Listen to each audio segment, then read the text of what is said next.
Hi everyone, मैं रविराज चौहान अपने YouTube channel मैं सोहन पाल को स्वागत करता हूं।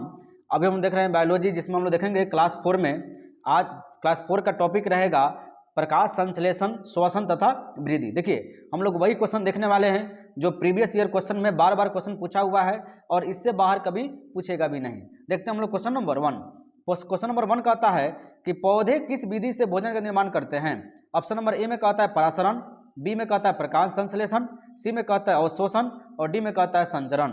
तो देखिए, पौधे किस विधि से भोजन निर्माण करते हैं, तो इसका आंसर हो जाएगा प्रकाश संश्लेषण।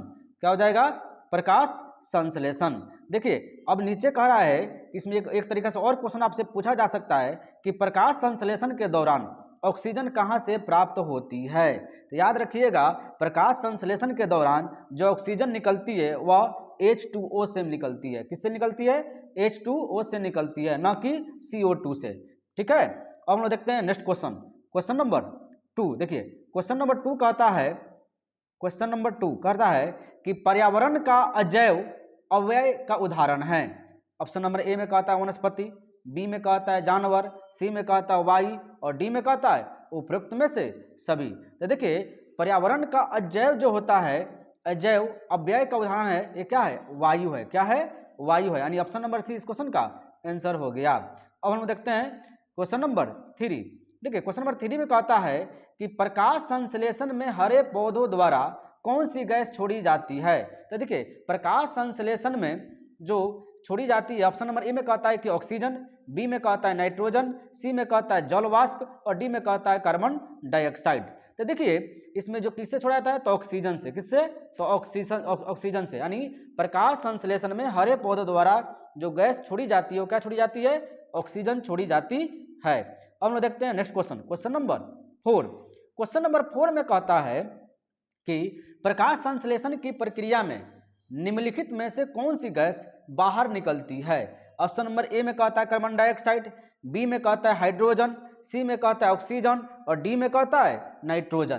तो देखिए, प्रकाश संश्लेषण की प्रक्रिया में कौन सी गैस निकलती है, तो वही क्वेश्चन को बार बार पूछ दिया। नहीं, ऑप्शन नंबर सी इस क्वेश्चन का आंसर हो जाएगा। क्या हो जाएगा? ऑक्सीजन। यानी प्रकाश संश्लेषण की प्रक्रिया में ऑक्सीजन गैस बाहर निकलती है।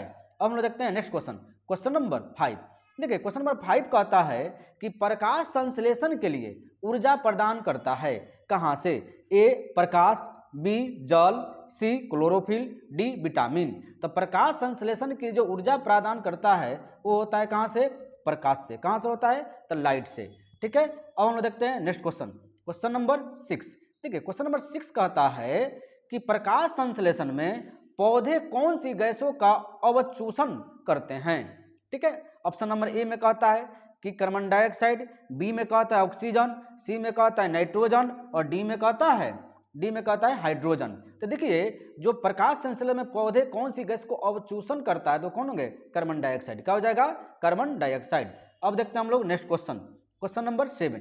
देखिए, क्वेश्चन नंबर 7 कहता है कि कौन सी गैस उस प्रक्रिया का एक गौण उत्पादन है जिसका प्रयोग पौधे भोजन बनाने के लिए करते हैं। ऑप्शन नंबर ए की बात किया जाए तो हाइड्रोजन, बी में ऑक्सीजन, सी में नाइट्रोजन, डी में कार्बन डाइऑक्साइड और ई में क्लोरीन। तो देखिए, इस क्वेश्चन का जो आंसर होगा क्या हो जाएगा? ऑक्सीजन। यानी क्या हो जाएगा? ऑप्शन नंबर बी इस क्वेश्चन का आंसर हो गया।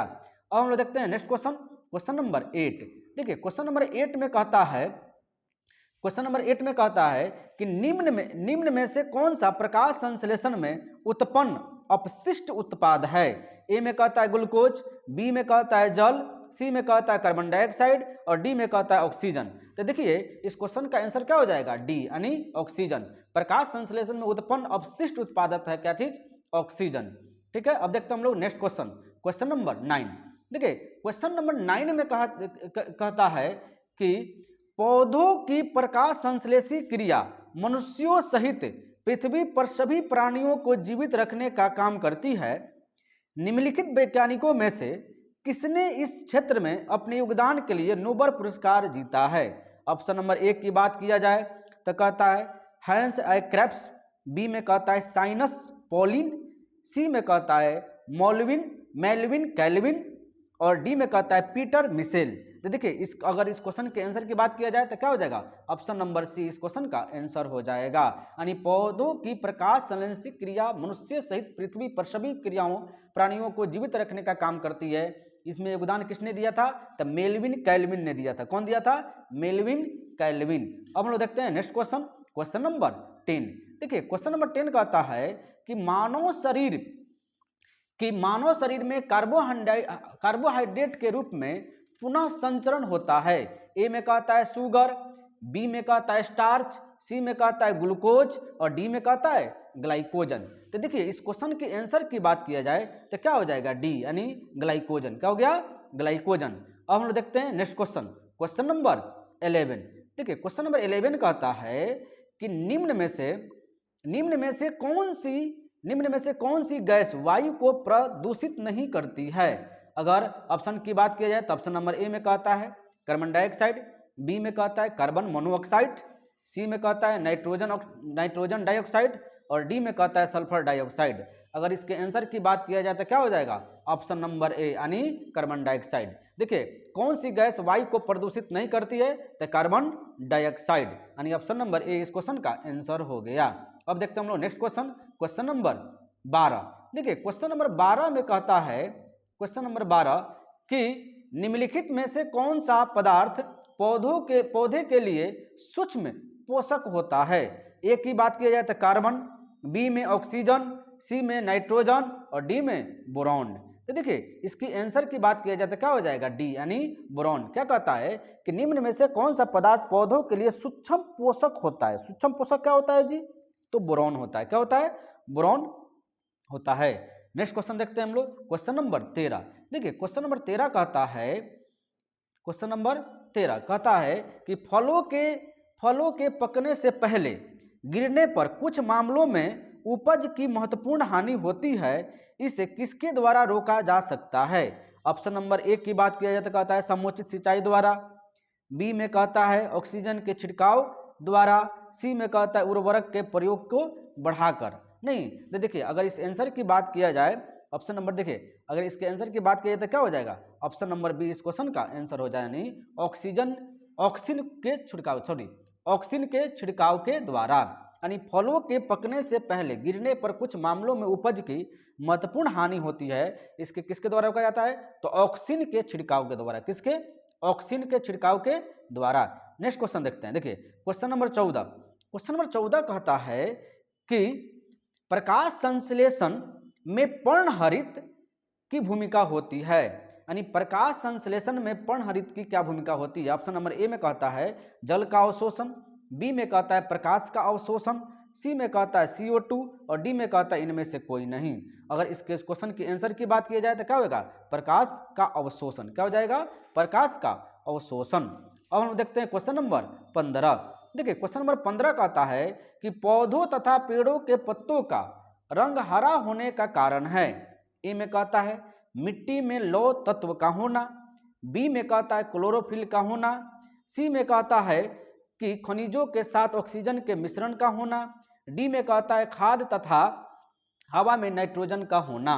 तो देखिए अगर इस क्वेश्चन के आंसर की बात किया जाए तो क्या होगा, ऑप्शन नंबर बी इस क्वेश्चन का आंसर हो जाएगा, यानी क्लोरोफिल का होना। यानी क्या कहता है कि पौधों तथा पेड़ों के पत्तों का रंग हरा किसके कारण होता है, तो क्लोरोफिल होने के कारण क्या होता है, पौधों तथा पेड़ों का पत्तों का रंग हरा होता है। बहुत ही इंपॉर्टेंट क्वेश्चन है, ध्यान दीजिएगा। नेक्स्ट क्वेश्चन, क्वेश्चन नंबर 16 देखते हैं। कहता है कि प्रकाश संश्लेषण के दौरान प्रकाश ऊर्जा रूपांतरित होती है। देखिए क्वेश्चन बार बार पूछा हुआ है नहीं, कि प्रकाश संश्लेषण के दौरान प्रकाश ऊर्जा रूपांतरित होती है।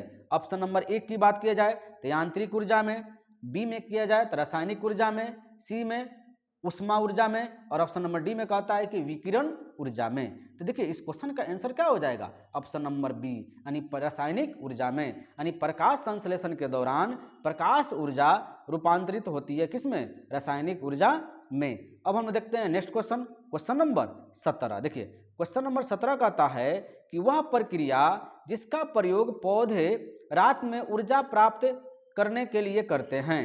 ऑप्शन ए की बात किया जाए तो परासरण, बी में कहा जाए तो श्वसन और देखिए नेक्स्ट ऑप्शन नंबर सी की बात किया जाए तो क्या कहता है दहन और डी की बात किया जाए तो प्रकाश संश्लेषण, और ई में कहता है कि इनमें से कोई नहीं। तो देखिए इस क्वेश्चन का आंसर की बात किया जाए तो क्या हो जाएगा, ऑप्शन नंबर बी यानी श्वसन। क्या हो जाएगा, श्वसन, यानी वह प्रक्रिया जिसका प्रयोग पौधे रात में ऊर्जा प्राप्त करने के लिए करते हैं उसे क्या कहते हैं हम लोग, श्वसन कहते हैं। क्या कहते हैं, श्वसन कहते हैं। अब हम देखते हैं नेक्स्ट क्वेश्चन, क्वेश्चन नंबर 18। देखिए क्वेश्चन नंबर 18 क्या कहता है कि निम्नलिखित पादप अंगों में से कौन सा अंग श्वसन अंग है। नहीं, ए में कहता है फल, बी में कहता है पत्ती, सी में कहता है जड़, और डी में कहता है इनमें से कोई नहीं। तो देखिए पादप अंगों में से कौन सा अंग श्वसन अंग है। क्या पूछ रहा है, श्वसन अंग है। तो श्वसन अंग कौन सा है जी, पत्ती। कौन सा है, पत्ती। याद रखिएगा कि कहाँ से सांस लेता है, तो पत्ती से उसको मतलब सब चीज प्राप्त होता है। ठीक है, अब हम लोग देखते हैं नेक्स्ट क्वेश्चन, क्वेश्चन नंबर 19। देखिए क्वेश्चन नंबर 19 कहता है कि पर्यावरण का अजैव अव्यय का उदाहरण है। क्या कहता है कि पर्यावरण का अजैव अव्यय का उदाहरण है। ऑप्शन नंबर ए की बात करें तो वनस्पति, बी में देखा जाए तो जानवर, और सी में देखा जाए तो वायु, और डी में कहता है उपयुक्त में से सभी। तो देखिए इसका आंसर क्या हो जाएगा, ऑप्शन नंबर सी यानी वायु, यानी पर्यावरण का अजैव अव्यय का उदाहरण है किसका, वायु का। अब हम देखते हैं नेक्स्ट क्वेश्चन, क्वेश्चन नंबर 20। देखिए क्वेश्चन नंबर 20 क्या कहता है, कह रहा है कि निम्नलिखित में से कौन सा कथन एकमात्र सही है।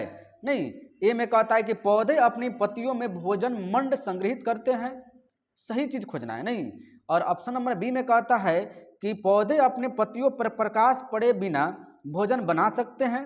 ऑप्शन नंबर सी में कहता है पौधे अपनी जड़ों द्वारा मिट्टी से भोजन अवशोषित करते हैं। डी में कहता है वर्षा के जल से आवश्यक खनिज पत्तियों द्वारा अवशोषित किए जाते हैं। और ई में कहता है कि पौधे अपनी पत्तियों में क्लोरोफिल के बिना भोजन बना सकते हैं। तो बताना है इसमें क्या सही है। तो देखिए ऑप्शन नंबर सी इस क्वेश्चन का आंसर हो जाएगा। कैसे, पौधे अपनी जड़ों द्वारा मिट्टी से भोजन अवशोषित करते हैं, यानी ऑप्शन नंबर सी इसका हो जाएगा, इस क्वेश्चन का आंसर हो जाएगा। अब हम लोग देखते हैं नेक्स्ट क्वेश्चन, क्वेश्चन नंबर 21। देखिए क्वेश्चन नंबर 21 कहता है कि हरे पौधों में को कुल कितने पोषक तत्वों की आवश्यकता होती है। और ऑप्शन की बात किया जाए तो ऑप्शन नंबर ए में कहता है 15, बी में कहता है 17, सी में कहता है 16, डी कहता है 20, और ई कहता है 28। तो देखिए अगर इस क्वेश्चन के आंसर की बात किया जाए तो क्या हो जाएगी जी, ऑप्शन नंबर सी इस क्वेश्चन का आंसर हो गया, यानी 16। हरे पौधों को कुल कितने पोषक तत्वों की आवश्यकता होती है, तो 16 पोषक तत्वों की आवश्यकता होती है।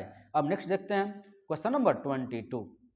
देखिए क्वेश्चन नंबर 22 कहता है कि हाइड्रोफाइट कहते हैं।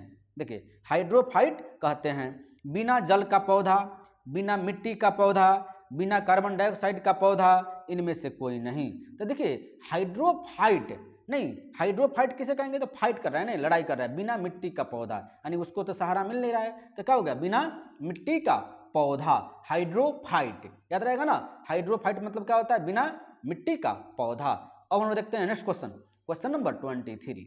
देखिए क्वेश्चन नंबर 23 कहता है एपीफाइट, क्या कर रहा है, एपीफाइट वे पौधे हैं जो दूसरे पौधों पर आश्रित होते हैं। Epiphyte, A option number A में कहता है भोजन के लिए, बी में कहता है छाया के लिए, सी में कहता है जल के लिए, और डी में कहता है यांत्रिक अवलंबन के लिए। तो याद रखिएगा एपीफाइट वे पौधे हैं जो दूसरे पौधे पर आश्रित होते हैं, किसके लिए, यांत्रिक अवलंबन के लिए, यानी ऑप्शन नंबर डी इस क्वेश्चन का आंसर हो जाएगा। अब हम देखते हैं क्वेश्चन नंबर 24। देखिए क्वेश्चन नंबर 24 क्या कहता है, कहता है कि सबसे अधिक लोहा पाया जाता है केला में, बी में कहता है हरी सब्जी में, ऑप्शन नंबर सी में कहता है दूध में, ऑप्शन नंबर डी में कहता है सेब में। ठीक है, यानी किसमें भरपूर लौह तत्व पाया जाता है, तो किसमें पाया जाता है, तो ऑप्शन नंबर बी, यानी हरी सब्जियों में क्या होता है, अत्यधिक मात्रा में लौह प्राप्त होता है, लोहा प्राप्त होता है। अब हम लोग देखते हैं क्वेश्चन नंबर 25। नहीं देखिए क्वेश्चन नंबर 25 क्या कहता है, तो देखिए क्वेश्चन नंबर 25 कहता है कि निम्नलिखित में से अंकुरन के लिए सामान्यतः किसकी आवश्यकता नहीं होती है, यानी अंकुरन जो निकलता है किसकी आवश्यकता नहीं होती है। ऑप्शन नंबर ए में कहता है पानी, बी में कहता है प्रकाश, सी में हवा, और डी में ताप। यानी किसकी आवश्यकता नहीं होती है अंकुरन के लिए? तो देखिए अंकुरन के लिए आवश्यकता नहीं होती है किसकी? प्रकाश की, यानी लाइट की आवश्यकता नहीं पड़ती है। अब हम लोग देखते हैं क्वेश्चन नंबर 26। देखिए क्वेश्चन नंबर 26 क्या कहता है कि पौधों में जल की ऊपर की ओर गति कहलाती है। जल जो ऊपर की ओर जाता है उसे क्या चीज कहते हैं हम लोग? ऑप्शन नंबर ए में कहता है कि जल स्राव, बी में कहता है वाष्पन, सी में कहता है वाष्पोत्सर्जन और डी में कहता है रसारोहण। तो देखिए पौधों में जल की ऊपर की ओर गति कहलाती है रसारोहण। क्या कहलाती है? रसारोहण, यानी ऑप्शन नंबर डी इस क्वेश्चन का आंसर हो गया। अब हम लोग देखते हैं क्वेश्चन नंबर 27। देखिए क्वेश्चन नंबर 27 क्या कहता है कि निम्नलिखित में से पौधों के लिए आवश्यक स्थूल पोषक तत्वों का चुनाव कीजिए। इसमें आवश्यक तत्व कौन कौन से हैं? तो देखिए अब ए में दिया है अच्छा पहले दे दिया है कि कौन कौन सा आवश्यक तत्व बताना है। तो एक में दे रहा है फास्फोरस, दो में दे रहा है लोहा, तीन में दे रहा है कार्बन और चार में दे रहा है नाइट्रोजन। ऑप्शन की बात किया जाए तो ऑप्शन नंबर एक में कह रहा है कि 1 और 4, बी में कह रहा है कि 1 2 3, सी में कह रहा है 1 3 4 और डी में कह रहा है उपरोक्त में से सभी। तो देखिए और देखा जाए पौधों के लिए आवश्यक स्थूल पोषक तत्वों की माना जाए तो क्या हो जाएगा? यानी ऑप्शन नंबर सी इस क्वेश्चन का आंसर हो जाएगा। देखिए ऑप्शन नंबर सी की बात किया जाए मतलब क्या हुआ? फास्फोरस की जरूरत पड़ेगी और किसका पड़ेगा जी? कार्बन की जरूरत पड़ेगा और किसका पड़ेगा? नाइट्रोजन का जरूरत पड़ेगा। इसमें छठ कौन गया? लोहा की जरूरत नहीं पड़ेगी। ठीक है, अब हम लोग देखते हैं क्वेश्चन नंबर 28। देखिए क्वेश्चन नंबर 28 का आता है कि पौधों की लंबाई में वृद्धि के लिए आवश्यक नहीं है। अब कह रहा है कि पौधों की जो लंबाई की जो होती है उसमें किसकी आवश्यकता इसमें नहीं है। और ऑप्शन की बात की जाए तो ऑप्शन नंबर ए में कहता है सोडियम, बी में कहता है कैल्शियम, सी में कहता है नाइट्रोजन और डी में कहता है फास्फोरस। तो देखिए अगर ऑप्शन की बात किया जाए तो ऑप्शन नंबर ए इस क्वेश्चन का आंसर हो जाएगा, नहीं सोडियम। यानी सोडियम की आवश्यकता नहीं पड़ती है, पौधों की लंबाई में वृद्धि के लिए सोडियम की आवश्यकता नहीं है। अब हम लोग देखते हैं नेक्स्ट क्वेश्चन, क्वेश्चन नंबर 29।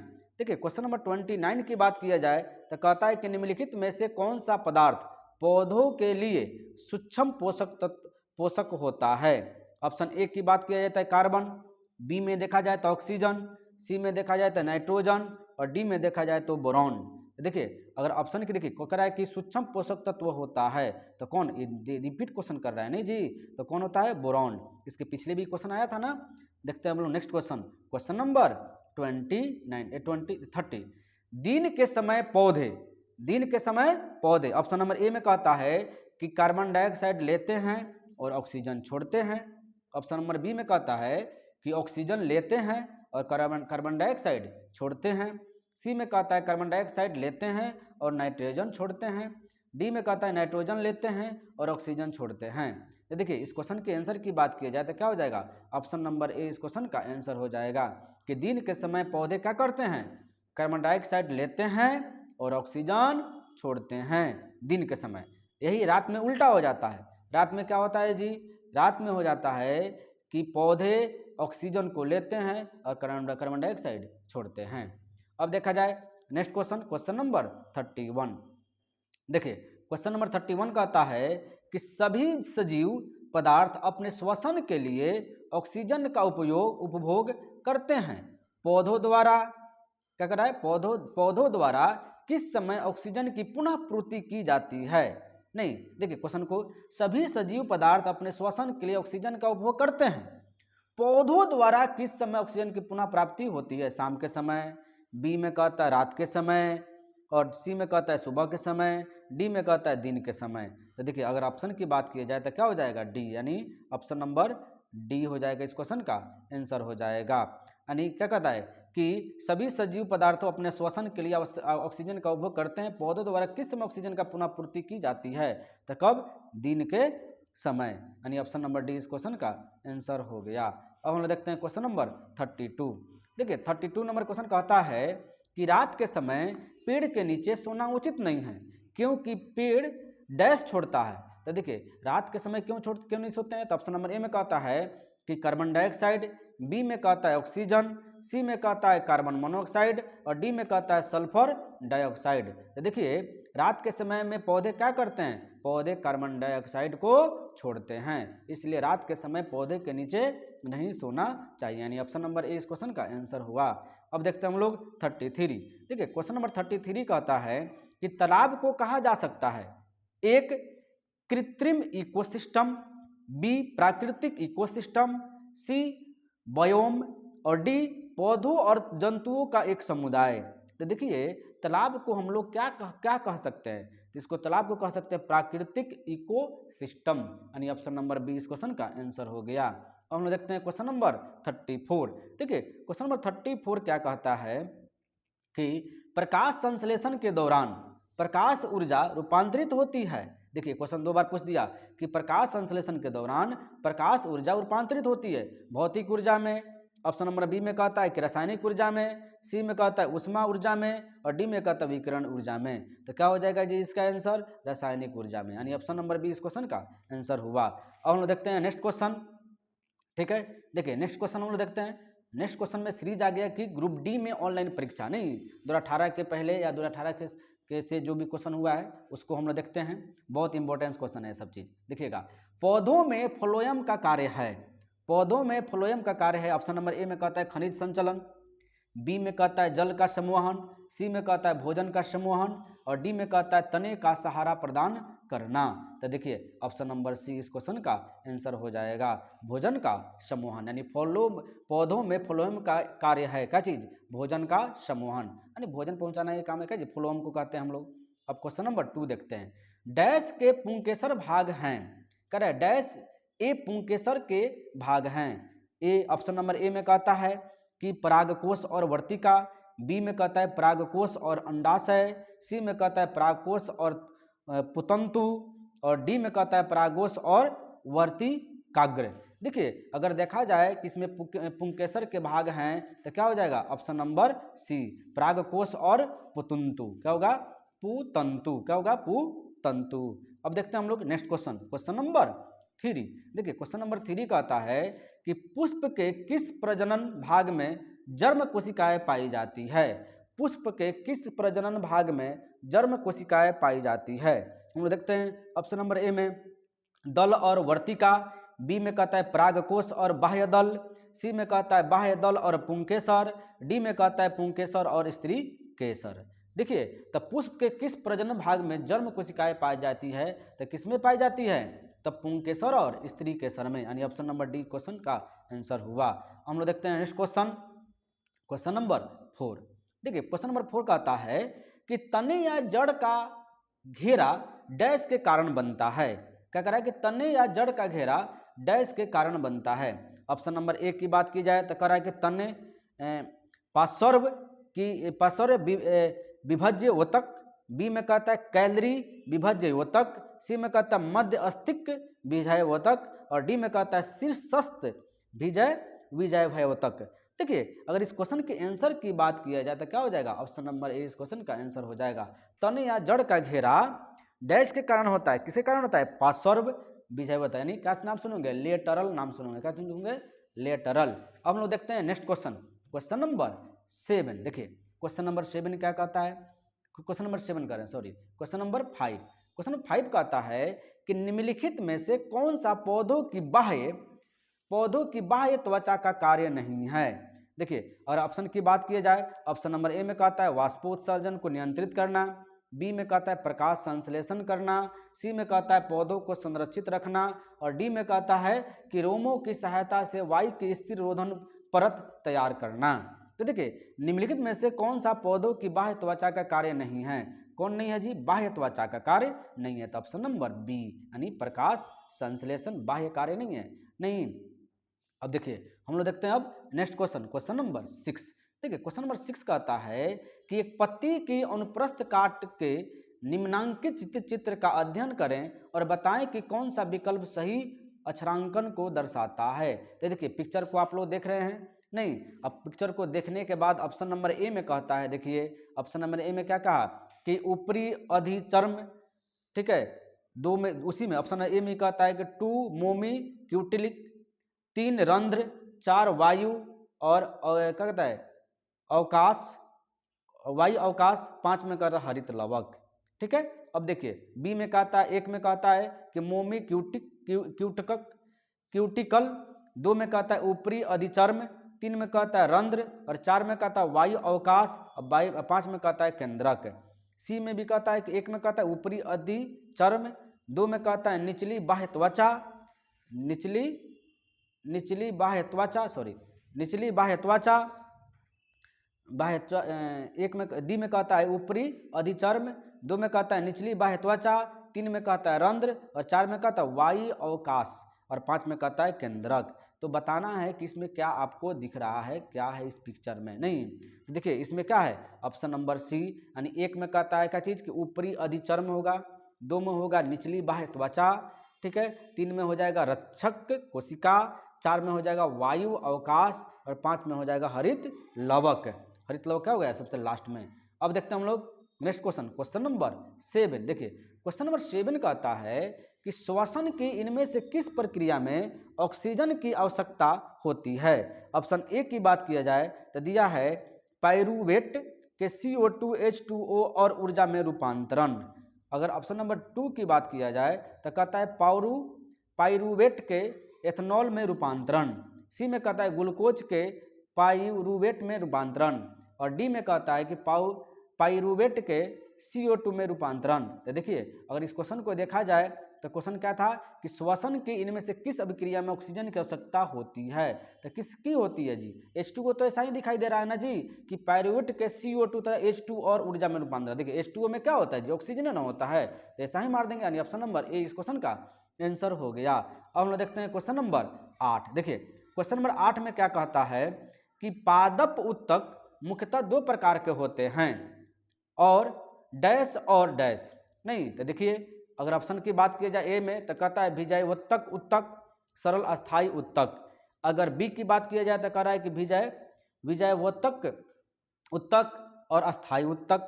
सी में कहता है स्थायी उत्तक और जटिल अस्थायी उत्तक, और डी में कहता है सरल अस्थायी उत्तक और जटिल अस्थायी उत्तक। तो देखिए पादप उत्तक मुख्यतः दो प्रकार के होते हैं। कौन कौन होते हैं जी, तो ये होते हैं विजयवत्तक उत्तक और अस्थायी उत्तक, यानी ऑप्शन नंबर बी इस क्वेश्चन का आंसर हो गया। अब हम लोग देखते हैं क्वेश्चन नंबर 9। देखिए क्वेश्चन नंबर 9 कहता है कि कौन सी जीवन प्रक्रिया रासायनिक ऊर्जा में बदलती है। कौन सी जीवन प्रक्रिया रासायनिक ऊर्जा में बदलती है। ऑप्शन ए की बात किया जाए तो पोषण, बी में कहा जाए तो संचलन, सी में कहा जाए तो उत्सर्जन, और डी में कहा जाए तो श्वसन। तो देखिए अब देखा जाए इस क्वेश्चन का, देखिए कौन सी जीवन प्रक्रिया रासायनिक ऊर्जा में बदलती है, तो कौन सी है जी, श्वसन।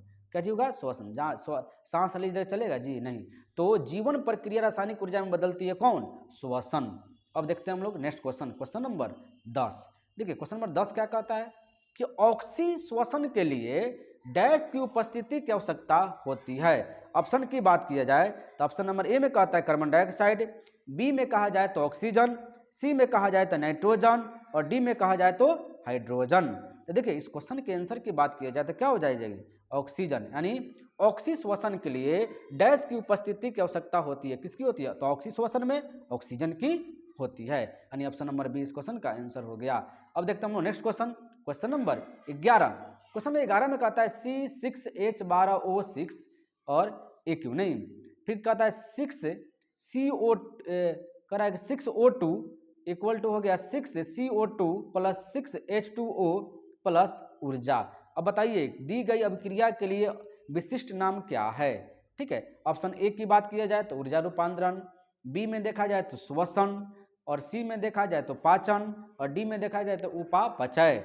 देखिए इस क्वेश्चन का आंसर क्या हो जाएगा जी, तो ऑप्शन नंबर बी इस क्वेश्चन का आंसर हो गया, यानी श्वसन। क्या हो जाएगा, श्वसन।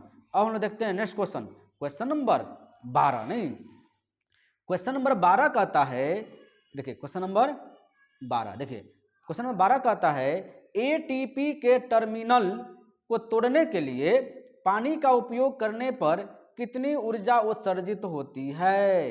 एटीपी के टर्मिनल को तोड़ने के लिए पानी का उपयोग करने पर कितनी ऊर्जा उत्सर्जित होती है। ऑप्शन ए की बात किया जाए तो 37.2 किलो मैंने कैलोरी मोल। नहीं, बी में कहता है 13.5, सी में कहता है 31.5, और डी में कहता है 35.6। एटीपी के टर्मिनल को तोड़ने के लिए पानी का उपयोग करने पर कितनी ऊर्जा उत्सर्जित होती है? तो कितनी होती है जी? 30.5, यानी ऑप्शन नंबर बी इस क्वेश्चन का आंसर हो गया। अब हम लोग देखते हैं नेक्स्ट क्वेश्चन, क्वेश्चन नंबर 13। देखिए क्वेश्चन नंबर 13 क्या कहता है कि साधारण पदार्थों से स्वयं भोजन बनाने वाले जीव को क्या कहा जाता है? डैश कहा जाता है। अब देखिए ऑप्शन की बात की जाए तो कहता है कि प्राणी, संभोजी जीव, बी में कहता है परपोषी, सी में कहता है मृतपोषी और डी में कहता है स्वपोषी। और ऑप्शन की बात की जाए, इसका आंसर की बात की जाए तो क्या हो जाएगा जी? स्वपोषी। क्या हो जाएगा? ऑप्शन नंबर डी इस क्वेश्चन का आंसर हो जाएगा। जो स्वयं भोजन बनाते हैं, स्वयं भोजन बनाने वाले जीवों को क्या कहते हैं हम लोग? स्वपोषी कहते हैं। अब हम लोग देखते हैं नेक्स्ट क्वेश्चन, क्वेश्चन नंबर 14। देखिए क्वेश्चन नंबर 14 हम लोग देखते हैं तो कहता है कि श्वसन तंत्र का कौन सा भाग वायु मार्ग को नष्ट होने से रोकता है? ऑप्शन ए की बात किया जाए तो क्या है? ट्रैकिया, बी की बात किया जाए तो उपास्थि के छल्ले, सी की बात किया जाए तो स्पाइन और डी की बात किया जाए रिब्स। नहीं, और इसका आंसर की बात की जाए तो क्या हो जाएगा? आंसर हो जाएगा उपास्थि के छल्ले। देखते हैं श्वसन तंत्र का कौन सा भाग वायु मार्ग को नष्ट होने से रोकता है? तो कौन से मार्ग को? उपास्थि के छल्ले को रोकता है नष्ट होने से। अब देखते हैं हम लोग नेक्स्ट क्वेश्चन, क्वेश्चन नंबर 15। देखिए क्वेश्चन नंबर 15 क्या कहता है? क्वेश्चन नंबर 15 कहता है कि प्रकाश संश्लेषण प्रकाश की उपस्थिति में होता है। किस रंग के प्रकाश की रेंज प्रकाश संश्लेषण की दर को सबसे कम प्रभावित करती है? ऑप्शन ए की बात किया जाए तो लाल, बी में कहता है नीला, सी में कहता है पीला और डी में कहता है हरा। तो देखिए प्रकाश संश्लेषण प्रकाश की उपस्थिति में होता है। किस रंग में प्रकाश की रेंज प्रकाश संश्लेषण की दर सबसे कम होती है? तो किसमें होती है? हरा में। किसमें होती है? हरा में, यानी ऑप्शन नंबर डी इस क्वेश्चन का आंसर हुआ। अब देखते हैं हम लोग क्वेश्चन नंबर 16। देखिए क्वेश्चन नंबर 16 क्या कहता है कि प्रकाश संश्लेषण की क्रिया में किस प्रकार का प्रकाश सबसे अधिक प्रभावशाली होता है? सबसे अधिक प्रभावशाली। नहीं, ऑप्शन ए की बात किया जाए तो नीला, बी में कहता है हरा, सी में कहता है पीला और डी में कहता है लाल। नहीं तो क्या हो जाएगा? सबसे अधिक कितना होता, किसमें होता है? लाल में, और सबसे कम किसमें होता है? हरा में। याद रखिएगा कि प्रकाश संश्लेषण की क्रिया सबसे कम किसमें होती है? सबसे कम होती है हरा में, सबसे अधिक किसमें होती है? तो लाल में। नहीं, अब देखते हैं हम लोग नेक्स्ट क्वेश्चन, क्वेश्चन नंबर 17। देखिए क्वेश्चन नंबर 17 कहता है कि किस पादप हार्मोन की सांद्रता पौधों के शीर्ष पर सबसे अधिक होती है और जड़ों के नजदीक पहुंचने पर घट जाती है? ऑप्शन ए की बात किया जाए तो एथेनिल, बी में ऑक्सिन, सी में कहता है जिब्रेलिन और डी में कहता है साइटोकाइनिन। तो देखिए इस क्वेश्चन का आंसर की बात की जाए तो क्या होगा? ऑक्सिन। क्या हो जाएगा? ऑप्शन नंबर बी इस क्वेश्चन का आंसर हो गया। अब हम लोग देखते हैं नेक्स्ट क्वेश्चन, क्वेश्चन नंबर 17 देखेंगे। नहीं 17 करें, क्वेश्चन नंबर 18। देखिए क्वेश्चन नंबर 18 क्या कहता है हम लोग का? क्वेश्चन नंबर 18 कहता है कि निम्नलिखित में से कौन सा पादप हार्मोन वृद्धि को रोकता है और पत्तियों के मुरझाने के लिए जिम्मेदार होता है? कह रहा है कि वृद्धि को भी रोकता है और पत्तियों को मुरझाने के लिए जिम्मेदार होता है। ऑप्शन की बात की जाए, ऑप्शन नंबर ए में कहता है ऑक्सिन, बी में कहता है एब्सिक एसिड, सी में कहता है जिब्रेलिन और डी में कहता है साइटोकाइनिन। तो देखिए एसिड है ना, यानी ऑप्शन नंबर बी इस क्वेश्चन का आंसर हो जाएगा एब्सिक एसिड। याद रखिएगा एब्सिक एसिड क्या करता है? वो पादप के हार्मोन को क्या करता है? वृद्धि से रोकता है और पौधों को मुरझाने के लिए जिम्मेदार होता है। यानी पौधे के पत्तियां जो मुरझा जाते हैं वो कौन जिम्मेदार होता है? एब्सिक एसिड होता है। और देखते हैं हम लोग नेक्स्ट क्वेश्चन, क्वेश्चन नंबर 19। देखिए क्वेश्चन नंबर 19 क्या कहता है? कह रहा है कि सबसे उपयुक्त विकल्प का चुनाव करें। कोल्ड स्टोरेज में संरक्षित फल अधिक समय तक चलते हैं क्योंकि ऑप्शन ए की बात किया जाए तो कहता है कि नमी के अनावरण में वृद्धि होती है, बी में कहता है कि अधिक ऑक्सीजन उपलब्ध होती है, सी में कहता है फल अंधेरी जगह पर संग्रहित होते हैं, डी में कहता है फलों की श्वसन दर कम होती है। देखिए और इस आंसर की बात किया जाए तो क्या हो जाएगा? इसलिए बचा जाता है क्योंकि फलों की श्वसन दर कम हो जाती है, यानी ऑप्शन नंबर डी इस क्वेश्चन का आंसर हो गया। अब हम लोग देखते हैं क्वेश्चन नंबर 20। देखिए क्वेश्चन नंबर 20 कहता है, क्वेश्चन नंबर 20 कि अनुवर्तन अधिकांशतः दर्शाता है। ऑप्शन ए की बात किया जाए तो पक्षियों का प्रवास, बी में देखा जाए तो पशु प्रजातियों की दीर्घायु, सी में देखा जाए तो किसी पौधों का दिशात्मक विकास, डी में देखा जाए तो मानवीय व्यवहार के पैटर्न। देखिए इसका आंसर की बात करिए तो क्या हो जाएगा, किसी पौधे का दिशात्मक विकास, यानी क्या होता है ऑप्शन नंबर सी इस क्वेश्चन का आंसर हो जाएगा। यानी क्या हो गया, देखिए ऑप्शन नंबर सी, यानी अनुवर्तन अधिकांशतः दर्शाता है किसको, किसी पौधों को दिशात्मक विकास को हम लोग क्या कहते हैं, अनुवर्तन कहते हैं। क्या कहते हैं जी, अनुवर्तन। अब हम लोग देखते हैं नेक्स्ट क्वेश्चन, ठीक है। देख क्वेश्चन नंबर 21 कह रहा है कि रंगहीन लवक क्या कहलाते हैं। क्या कह रहा है कि रंगहीन लवक क्या कहलाते हैं। ऑप्शन ए की बात किया जाए तो ल्यूकोप्लास्टिक, और बी में देखा जाए तो एपिक्लोप्लास्टिड। नहीं, अब देखिए ऑप्शन सी में देखा जाए तो कहता है क्रोमोप्लास्टिड, और डी में देखा जाए तो कह रहा है कि क्लोरोप्लास्टिड। तो देखिए क्वेश्चन को एक बार और देखते हैं, कह रहा है कि रंगहीन लवक क्या कहलाते हैं। तो सबको पता है कि रंगहीन लवक किसे कहते हैं, तो ल्यूकोप्लास्टिक को कहते हैं। क्या कहते हैं, ल्यूकोप्लास्टिड क्या होता है, रंगहीन होता है। क्या होता है, रंगहीन होता है। इनका मुख्य कार्य क्या होता है, भोजन को संग्रहण करने में मदद करते हैं। ये जो ल्यूकोप्लास्टिड होते हैं ये क्या, इनका मुख्य कार्य होता है भोजन को संग्रह करने में मदद करते हैं। नेक्स्ट क्वेश्चन देखते हैं, क्वेश्चन नंबर 22। देखिए क्वेश्चन नंबर 22 देखेंगे, कहता है कि निम्नलिखित में से कौन सा जीव जल में आणविक ऑक्सीजन मुक्त करता है। ऑप्शन ए की बात किया जाए ई कोली जीवाणु, ऑप्शन बी की बात किया जाए अमीबा, ऑप्शन सी की बात की जाए सैल्मोनेला एंट्रिका, और डी की बात की जाए तो फाइटोप्लांटकन। नहीं, देखिए इसका आंसर क्या हो जाएगा, ऑप्शन नंबर डी इस क्वेश्चन का आंसर होगा। क्या करा है कि निम्नलिखित में से कौन सा जीव जल में आणविक ऑक्सीजन मुक्त करता है। तो आणविक ऑक्सीजन मुक्त कौन करता है, फाइटोप्लांटकन। ठीक है, अब देखते हैं हम लोग नेक्स्ट क्वेश्चन, क्वेश्चन नंबर 23। देखिए क्वेश्चन नंबर 23 क्या कहता है, कैकटस जैसे रेगिस्तानी पौधों का कौन सा भाग प्रकाश संश्लेषण की क्रिया करता है। एक की बात की जाए तो पत्ते, बी में जड़े, सी में तना, डी में कांटे। नहीं, कैकटस जैसे रेगिस्तानी पौधों का कौन सा भाग, नहीं तो इसका आंसर क्या हो जाएगा जी, तो तना हो जाएगा। क्या हो जाएगा, ऑप्शन नंबर सी इस क्वेश्चन का आंसर हो गया तना। यानी कैकटस जैसे रेगिस्तानी पौधों को कौन सा भाग प्रकाश संश्लेषण की क्रिया करता है, तो तना करता है। कौन करता है, तना, क्योंकि इसमें क्या होता है, पत्ती नहीं ना होते हैं जी, कांटेदार होते हैं। क्या होते हैं, कांटेदार होते हैं। अब हम लोग देखते हैं नेक्स्ट क्वेश्चन, क्वेश्चन नंबर 24। देखिए 24 में कहता है कि जीवों का निम्न में से कौन सा समूह अन्य पौधों और जीवों को मारे बिना उनमें पोषण प्राप्त करता है। एक की बात किया जाए तो कह रहा है कि जू, फीता कृमि, जोक, अमरबेल। बी में कहता है फीता कृमि, शेर, ईस्ट, जू। सी में कहता है अमरबेल, आर्किड, ईस्ट, मशरूम। डी में कहता है कुटकी, जोक, अमरबेल और आर्किड। नहीं, अच्छा, बिना मारे हुए वो क्या करता है, जीवों को बिना मारे हुए उससे क्या करता है, पोषण प्राप्त करता है। तो देख लीजिए ना, ऑप्शन ए पे बात किया जाए तो क्या होगा, जू। यानी जू, फीता कृमि, जोक और अमरबेल, इससे लोग मरते नहीं है, इससे जीव क्या होता है, मरते नहीं, उसे क्या करते हैं वो लोग, उससे पोषण ग्रहण कर लेते हैं। अब हम लोग देखते हैं नेक्स्ट क्वेश्चन, क्वेश्चन नंबर 25। देखिए क्वेश्चन नंबर 25 कहता है कि पानी की कमी के कारण कोशिका के संकुचित भित्ति से अलग होने की प्रक्रिया क्या कहा जाता है।